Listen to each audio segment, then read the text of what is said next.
Hello and welcome to my presentation today on the Anglo-American alliance in the immediate aftermath of World War II. I'd like to start off with a brief introduction and introduce a question, and it's a question worthy of consideration. Was there always, or was there ever really, a special relationship that existed between our two nations? I think sometimes pictures speak a thousand words. This is the Battle of Bunker Hill, and this is the burning down of the Capitol in the War of 1812. Clearly, there's not always been a special relationship. So, what was important in the making of any Anglo-American relationship? What motivated the need to form a relationship? And the term I'd like to use is I'd like to say national survival. And notice I put that in bold. Several times in this presentation, you'll see that there are points that I think are very important to emphasize, and I generally bold them. National survival. That rapid advance of the German military in 1940 shocked the world. It was truly a global emergency. Britain, the United States, and the Soviet Union found themselves as unlikely allies against the Nazi threat. Even so, the alliance was plagued with conflict over wartime strategies and post-war policies. The alliance itself was the result of a global emergency in 1941 and 1942. Making a thesis statement here, contrary to Winston Churchill's assertion, the Anglo-American alliance was not based on a special relationship. It saw itself transform from facing a threat posed by the Axis powers to the Cold War threat presented by the Soviet Union in the post-war period.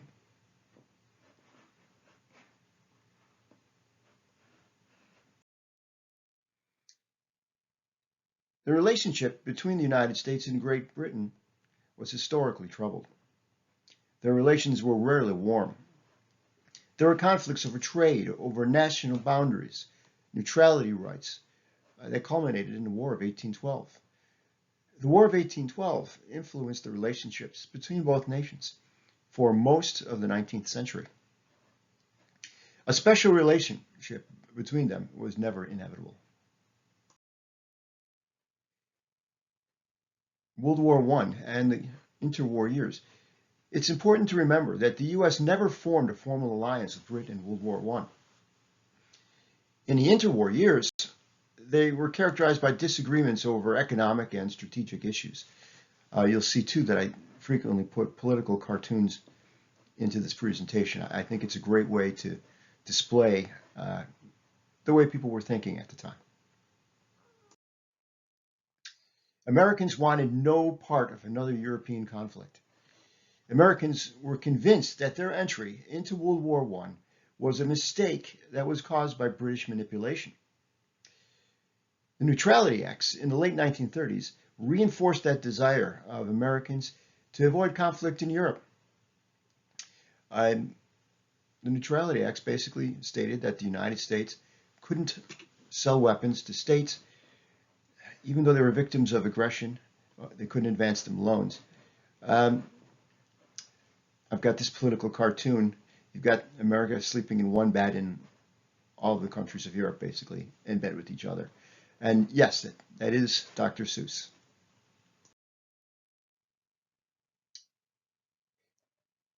From the end of September, with the invasion of Poland, until April 1940, very little fighting took place in the war.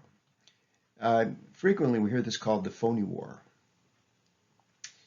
In April 1940, it came to an end with the invasion of Norway. By the end of June, France, Belgium, Luxembourg, and the Netherlands were all occupied by the Nazis. Americans were shocked by German victories in the spring of 1940. As a result, America and Roosevelt agreed to trade 50 overage destroyers to Britain in exchange for 99-year leases on 8 British bases. This particular event marked a turning point in the beginning of alliance formation. From December 1940 through December of 1941, the United States moved forward with unlimited support for Great Britain.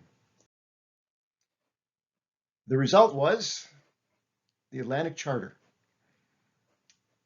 And you can see here's Europe in shackles, and Churchill and Roosevelt both reaching out to grab the torch from Lady Liberty. And the Atlantic Charter gave the rights of all nations self-determination. It also provided economic and social cooperation between the nations of the world. It was meant to provide world unity. Or was it? The Atlantic Charter shows us early fissures in the alliance. Churchill felt compelled to protect special trade agreements between Britain and its colonies and dominions. The right of self-government did not apply to British colonial possessions in Churchill's interpretation of the Charter.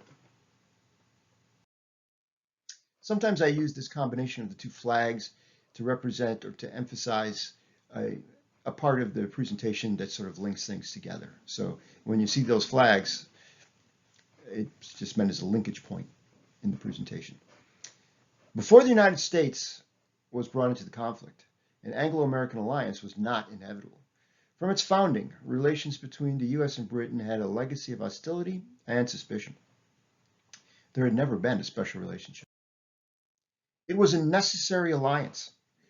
The U.S. and Britain were forced to work together to fight common enemies. There were disagreements over wartime strategies.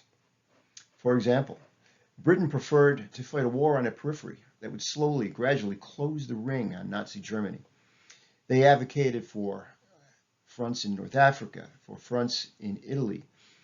The Americans disagreed, and the Americans favored a direct approach that was designed to destroy the enemy's ability to resist.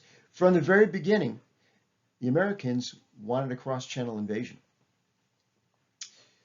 Stalin was doing the bulk of the fighting at this particular point in time, and very much favored the American position to open a second front in Europe as soon as it was deemed possible. This sort of drove a wedge between Stalin, Roosevelt, and on the other side, Churchill. There were several disagreements at the various conferences held during the war.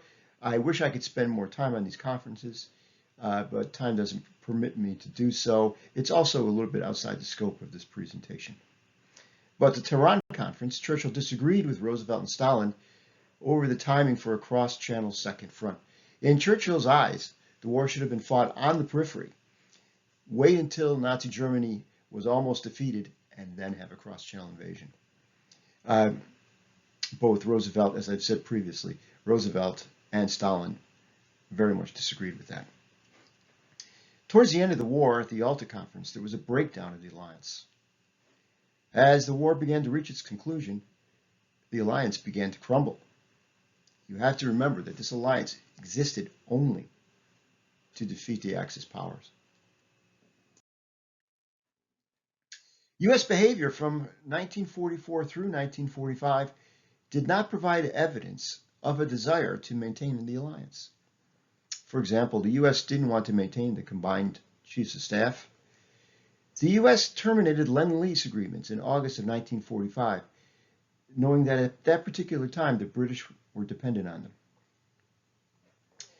The U.S. ceased sharing atomic information with Britain. When the war began, British scientists and American scientists exchanged information freely. Roosevelt and Churchill had agreed that if atomic weapons were to be used, they could only be used if both parties agreed to it. So by 1945, the U.S. just ceased sharing information completely. What changed? The Cold War. The Cold War motivated the continuation of the alliance. The original alliance was motivated by fear of the Axis powers. The U.S. would only agree to an Anglo-American alliance when Soviet-American tensions increased after 1945. It was Cold War realities that led to the Anglo-American alliance. The special relationship was never really brought up until March of 1946, when Churchill warned of an iron curtain that had descended across Europe and that peace could only be secured by a special relationship with the United States. Churchill reaffirmed the need for an alliance that was posed by Soviet-Russian aggression. This is an illustration taken from a British newspaper. Who do you think gets the blame for the Cold War in the eyes of the British? Just take a glance at that. Stalin also played a part. He failed to understand that his aggressive policies in Eastern Europe could lead to bringing Britain and America closer together. It would lead to a continuation of that Anglo-American alliance. Stalin tended to see American and British discord as being much greater than it was. By 1947, the U.S. became convinced that Russian aggression was unceasing and that it was attempting to subjugate Greece, Turkey, and much of the Mediterranean. The result was the Truman Doctrine. America would fight communism everywhere and provide military and economic aid to nations that were vulnerable. The Truman Doctrine and the Marshall Plan formally ended American isolationism. By this point, it was clear that the United States and Great Britain were heeding Churchill's call for the continuation of the wartime alliance in the face of Soviet aggression. Conclusions. What's so special about this alliance? The concept of an Anglo-American alliance is not a natural one. For most of its history, relations between the two countries were characterized by very significant amounts of tension. When interests in the war diverged, there was nothing particularly special about it at all. The degree of cooperation was overestimated during the war years. Throughout the war, the alliance was characterized by both Allied conflict and cooperation. By Tehran, Anglo-American relations were in decline. By Yalta, it was evident that the United States and Soviet Russia would be the dominant world powers.